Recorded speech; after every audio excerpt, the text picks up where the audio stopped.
Video kali ini kami tujukan bagi rekan-rekan yang mengikuti proses seleksi P3K tahap 2. Di sini ada informasi berkaitan dengan pengumuman administrasi ya untuk tahap 2, di mana ada daftar instansi yang sudah pun mengumumkan hasilnya. Kita akan cek dan catat ketentuan tambahan yang mungkin akan disampaikan. Daerah mana atau instansi mana, silakan cek informasi ini sampai selesai.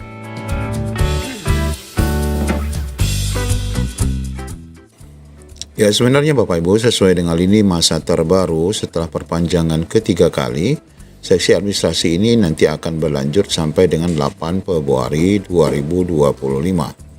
Nah, sekarang hari ini adalah tanggal 4 Februari, di mana sebenarnya proses pengumumannya memang terjadi pada hari ini ya, 4 Februari. Namun dengan pengumuman terbaru, pengumuman resminya baru nanti akan diumumkan di 9 Februari sampai dengan 18 Februari. Namun Bapak Ibu, di hari ini tanggal 4 sudah ada ternyata instansi yang sudah mengumumkan hasil seleksi administrasi. Nah, di sini nanti akan mengikuti masa sanggah sesuai dengan jadwal, yaitu 19 sampai 21. Kemudian pengumuman akhir pasca sanggahnya di 22 sampai 28 Februari 2025. Tentu saja tidak semua Pemda yang mengikuti jadwal yang lama ya, karena nanti baru akan secara resmi diumumkan ini di tanggal 9 sampai 18 Februari. Berikut kita akan cek instansi yang sudah pun mengumumkan lebih awal, yaitu hari ini tanggal 4 Februari berkaitan dengan hasil seleksi administrasi tahap 2. Ternyata pengumuman hasil seleksi administrasi ini adalah dari badan ya, ataupun Badan Pengawas Obat dan Makanan atau BPOM ya. Bapak Ibu, ini tentu saja bukan Pemda, namun ini adalah instansi di pusat. Namun tentu saja ini menjadikan gambaran isi daripada pengumuman ini menjadi contoh ya untuk rekan-rekan yang berada di daerah lain yang mungkin belum diumumkan saat ini. Di mana ketentuannya di sini disebutkan bahwa peserta pengadaan P3K tahap 2 di BPOM yang nama dan nomor registrasinya tercantum, ini dinyatakan yang lulus ya. Ada beberapa daftar nama nanti. Kemudian peserta pengadaan P3K tahap 2 yang tidak tercantum berarti dinyatakan tidak lulus. Ataupun bisa jadi tidak dinyatakan memenuhi syarat ya.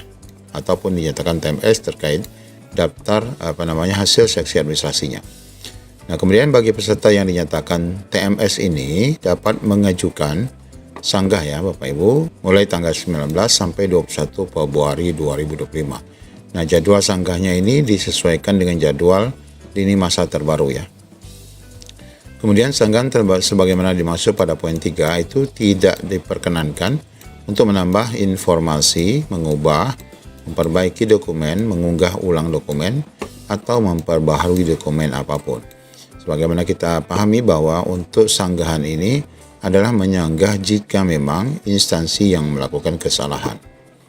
Kemudian yang kelima, panitia seleksi BPOM dapat menerima ataupun menolak alasan sanggahan yang diajukan peserta setelah dilakukan verifikasi kembali terhadap kesesuaian persyaratan dengan dokumen yang diunggah. Jadi kalaupun kita menyanggah belum tentu berhasil ya, karena hak dari Panselda ataupun pansel dari instansi ini yang nanti akan menjawab apakah diterima atau ditolak.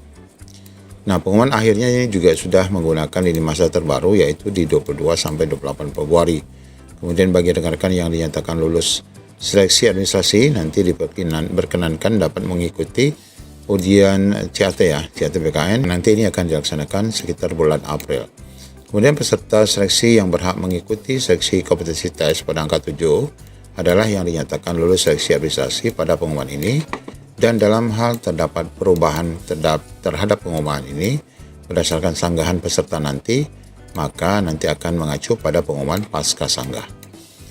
Hal-hal terkait pelaksanaan seleksi kompetensi ini dapat dicek di laman SS ya. Nanti pengumuman administrasinya akan ada di login akun masing-masing ya. Kemudian yang ke-10, apabila peserta memberikan keterangan atau data yang tidak benar, maka dapat dinyatakan diberhentikan ya sebagai P3K. Apabila peserta tidak mengikuti seluruh tahapan, juga dinyatakan gugur. Bagi peserta yang terbukti membantu atau melakukan kecurangan, maka juga dinyatakan gugur dan tidak boleh melamar. Peserta wajib selalu mengikuti perkembangan informasi di halaman ya BPOM ataupun di CASN BPOM. kelalaian dari Bapak Ibu tidak membaca informasi ini adalah tanggung jawab peserta. Kemudian tidak ada biaya yang dipungut pada seleksi CAT ataupun CASN ini. Kemudian kelulusan merupakan prestasi sendiri. Apabila terdapat pihak atau oknum yang menawarkan jasa dengan menjanjikan dapat diterima, maka itu adalah kesalahan.